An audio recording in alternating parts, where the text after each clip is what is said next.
अब देखो यार, अगर तुम लोग सीएम पंक के फैन हो तो ये वीडियो तुम्हारे लिए होने वाली है, क्योंकि गाइस शिकागो में मंडे नाइट रॉ के ऊपर सीएम पंक के ऑल टाइम रिकॉर्ड ब्रेक करने के बाद अब सीएम पंक ने एईडब्ल्यू को मॉक कर दिया है। डब्ल्यूडब्ल्यूई सुपरस्टार बेकी लिंच की तरफ से साशा बैंक को लेकर काफी बड़ा स्टेटमेंट आ रहा है। एईडब्ल्यू के डायनेस्टी पेपर व्यू के ब्रॉडकास्टिंग को लेकर एईडब्ल्यू ने काफी बड़ा चेंज कर दिया है। एनजेपीडब्ल्यू ने जापान के some of the biggest company के साथ जापान का एक बहुत ही बड़ा पेपर व्यू अनाउंस कर दिया है। कोटा इबुशी के इंजरी सिचुएशन को लेकर इबुशी की तरफ से काफी बड़ी अपडेट आ चुकी है। तो गाइज वहीं एईडब्ल्यू के कल होने वाले डायनामाइट शो के ऊपर हमें यहाँ पर क्या कुछ चीजें देखने को मिलेंगी, इसको लेकर हम इस वीडियो में बात करेंगे। तो गाइज चलिए बिना किसी देरी के शुरू करते हैं इस वीडियो को। और गाइज सबसे पहले बात करेंगे सीएम पंक की। अगर बात करें यहाँ पर सीएम पंक की तो गाइज ये बात तो आप सभी लोगों को मालूम होगी, डब्ल्यूडब्ल्यूई के इस हफ्ते शिकागो में मंडे नाइट रॉ के ऊपर जब सीएम पंक उनके होम टाउन पर रिटर्न हुए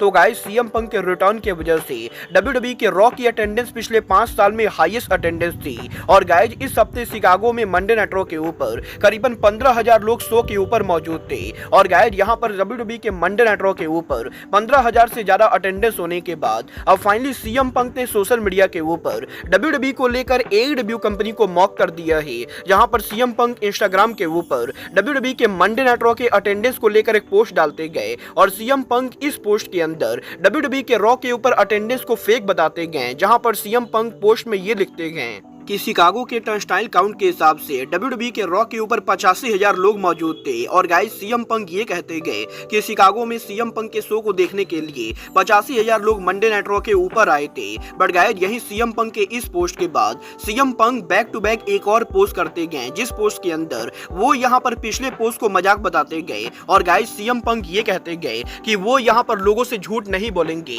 और इसीलिए वो लोगों को बताना चाहेंगे कि डब्ल्यूडब्ल्यूई के मंडे नाइट रॉ के ऊपर 14,950 लोग टिकट खरीद कर आए थे और टोटल अटेंडेंस यहां पर कॉम्बो को मिलाकर 15,431 के बराबर थी। और गाइस क्योंकि एईडब्ल्यू के ऑल इन के अटेंडेंस को लेकर पिछले एक साल से काफी ज्यादा डिबेट चल रहा है कि एईडब्ल्यू ने फेक अटेंडेंस बताई थी, तो गाइस वहीं एईडब्ल्यू के ऑल इन के अटेंडेंस को मॉक करते हुए सीएम पंक ने इस हफ्ते डब्ल्यूडब्ल्यूई के रॉ के अटेंडेंस को लेकर सबसे पहले फेक पोस्ट डाला, जहां पर पंक पोस्ट में लिखते हैं कि 85,000 लोग शो पर थे। बट गाइस इसके बाद सीएम पंक एईडब्ल्यू के ऑल इन के अटेंडेंस को मॉक करते हुए रियल अटेंडेंस को रिवील करते गए। वेल गाइस ये तो बात थी सीएम पंक की। बट गाइस जहां तक बात रही डब्ल्यूडब्ल्यूई और एईडब्ल्यू की तो गाइस यहीं अब डब्ल्यूडब्ल्यूई सुपरस्टार बेकी लिंच के बुक के अंदर बेकी लिंच ने एईडब्ल्यू के न्यूएस्ट साइनिंग मर्सिडीज मोन को लेकर काफी बड़ा स्टेटमेंट दिया है। वेल गाइस अगर आप लोग को नहीं मालूम है तो मैं आपको बता दूं, डब्ल्यूडब्ल्यूई के अंदर एक टाइम पर बेकी लिंच और साशा बैंक दोनों ने अपने करियर को साथ में शुरुआत किया था। और वैसे तो बेकी लिंच की उम्र साशा बैंक से 4 से 5 साल ज्यादा है।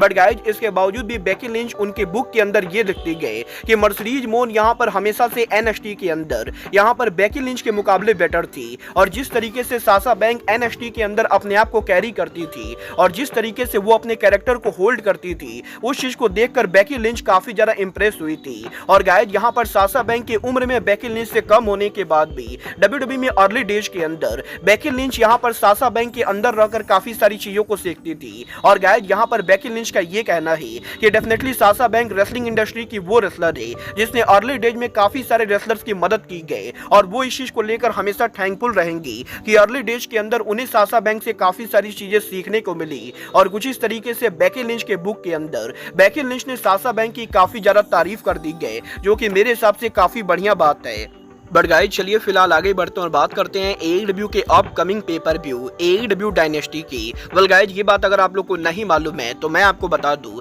नॉर्मली एईडब्ल्यू कंपनी पिछले 4 सालों से अमेरिका में उनके जितने भी पेपर व्यू करती गए वो सभी पेपर व्यू अमेरिका में ब्लीचर रिपोर्ट के ऊपर ब्रॉडकास्ट होते गए। और गाइस ब्लीचर रिपोर्ट के बेकार सर्विस की वजह से काफी बार फैंस को पेपर व्यू देखने में प्रॉब्लम होती गई। और गाइस इसी प्रॉब्लम को देखते हुए अब एईडब्ल्यू कंपनी फाइनली अमेरिका में उनके पेपर व्यू ब्रॉडकास्ट पार्टनर को चेंज कर रही गए, क्योंकि गाइज एईडब्ल्यू ने आज यहां पर ये अनाउंस कर दिया है कि एईडब्ल्यू का upcoming dynasty pay per view AEW America में ब्लीचर रिपोर्ट पर ब्रॉडकास्ट ना करके बल्कि फाइट टीवी यानी थ्रिलर टीवी पर ब्रॉडकास्ट करने वाली गए। और यहां पर ये पहली बार होने वाला है जब अमेरिका में एईडब्ल्यू का pay per view AEW bleacher report की जगह एक्सक्लूसिव फाइट टीवी के ऊपर ब्रॉडकास्ट करेगी। वेल देखना बहुत ही दिलचस्प होने वाला है कि एईडब्ल्यू के पेपर व्यू ब्रॉडकास्टिंग पार्टनर को चेंज करने के बाद एईडब्ल्यू को अमेरिका में क्या फायदे होते गए बट गाइस चलिए फिलहाल आगे बढ़ते और बात करते हैं AEW के इंजर्ड सुपरस्टार कोटा इबुशी की। वेल गाइस ये बात तो आप सभी लोगों को मालूम होगी, इस साल यहाँ पर प्रो रेसलिंग नोवा के पहले शो के ऊपर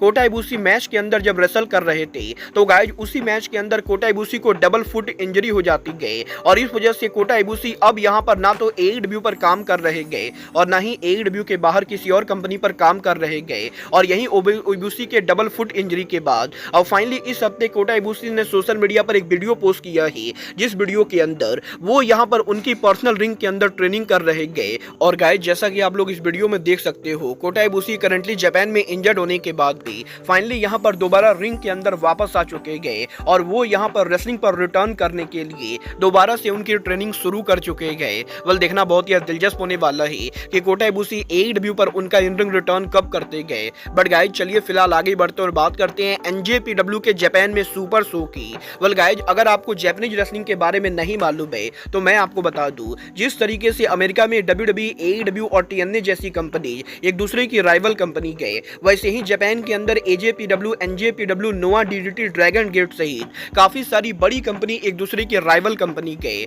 बट गाइस यही NJPW ने कल यहाँ पर जापान के अंदर एक बहुत ही बड़ा प्रेस कॉन्फ्रेंस किया, जिस प्रेस कॉन्फ्रेंस के अंदर NJPW कंपनी ने ये अनाउंस किया कि वो यहाँ पर जापान के अंदर अब तक का बिगेस्ट सुपर शो करने जा रहे गए, जिस सुपर शो के अंदर NJPW की जापान की सभी मेजर राइवल कंपनी शामिल होंगी। और गाइस यहाँ पर 6 मई के ऊपर NJPW कंपनी जापान के some of the biggest wrestling company के साथ मिलकर उनका ऑल टुगेदर पेपर व्यू करने वाली गए, जो पेपर व्यू जापान के one of the most famous arena Nippon Budokan के अंदर होने वाला है। और गाइस NJPW ने इस चीज को कंफर्म कर दिया है कि 6 मई 2024 को NJPW निप्पॉन बुडोकॉन के अंदर एक बार फिर से उनका ऑल टुगेदर पेपर व्यू करेगी, जहां पर इस बार NJPW के ऑल टुगेदर पेपर व्यू के ऊपर जापान की 6 सबसे बड़ी कंपनी NJPW, Pro Wrestling Noah, DDT wrestling, Dragon Gate, Big Japan Pro Wrestling और स्टारडम रेसलिंग शामिल होने वाली गए। और गाइस जापान की 6 सबसे बड़ी कंपनी एक साथ मिलकर 6 मई को यहां पर उनका सुपर शो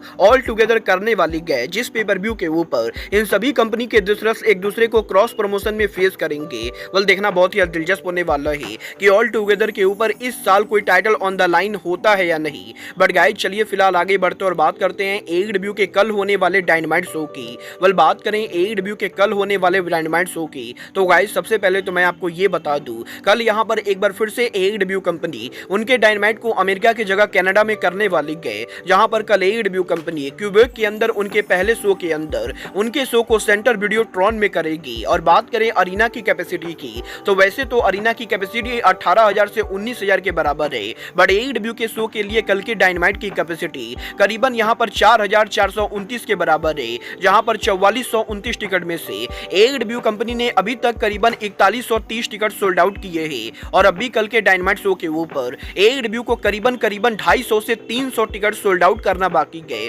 जो कि मेरे हिसाब से AEW पॉसिबली कर भी सकती गए। बट गाइस अगर यहां पर शो पूरा सोल्ड आउट भी हो जाता है तब भी कल डायनामाइट शो के ऊपर आप लोगों को एक तरफ का अरीना पूरी तरह से खाली देखने को मिलेगा, क्योंकि गाइस जिस अरीना के अंदर डायनामाइट हो रहा है वो यहाँ पर बहुत ही बड़ा अरीना है। और यहाँ पर क्योंकि अरीना की ओवरऑल कैपेसिटी करीबन 19,000 के बराबर है, तो इसीलिए शो के ऊपर अगर 4400 टिकट सोल्ड आउट भी होते गए तब भी यहाँ पर करीबन 70% अरीना खाली होने वाला है, जो कैमराज के ऊपर देखने में काफी बेकार लगेगा। बट अगर बात करें कल के डायनामाइट के मैच्योर सेगमेंट की तो कल AEW के डायनामाइट शो के ऊपर हमें यहाँ पर AEW के टैग टीम चैंपियनशिप टूर्नामेंट का क्वार्टर फाइनल देखने को मिलेगा, जहां पर बेस्ट फ्रेंड डायनामाइट शो के ऊपर undistributed kingdom mic टेवन mat Bennett को फेस करेंगे। बट गाइज इसके बाद AEW के डायनामाइट शो के ऊपर द यंग बक्स कल यहां पर टैग टीम टूर्नामेंट के अंदर हमें यहां पर प्राइवेट पार्टी को फेस करते हुए दिखाई देंगे। तो वहीं AEW के वुमेन डिवीजन की तरफ से कल यहां पर फेटल 4-वे होने वाला है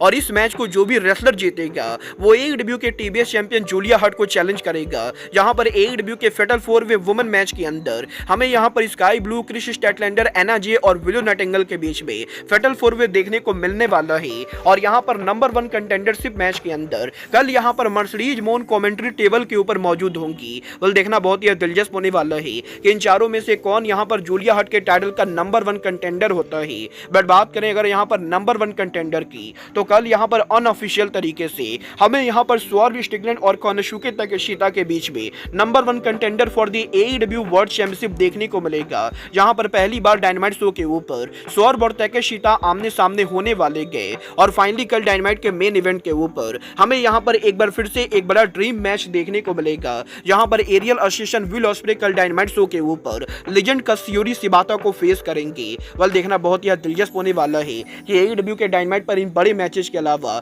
टोनी खान कल डायनामाइट पर और क्या कुछ चीजें करते गए। वाला आप लोग कल के डायनामाइट के लिए एक्साइटेड हो या नहीं, आप लोग मुझे कमेंट करके बताएंगे। बट गाइज अब आज के इस वीडियो में बस इतना ही। मैं मिलता हूं आपसे अपने अगले वीडियो में। बट गाइज तब तक के लिए goodbye, good night and bang.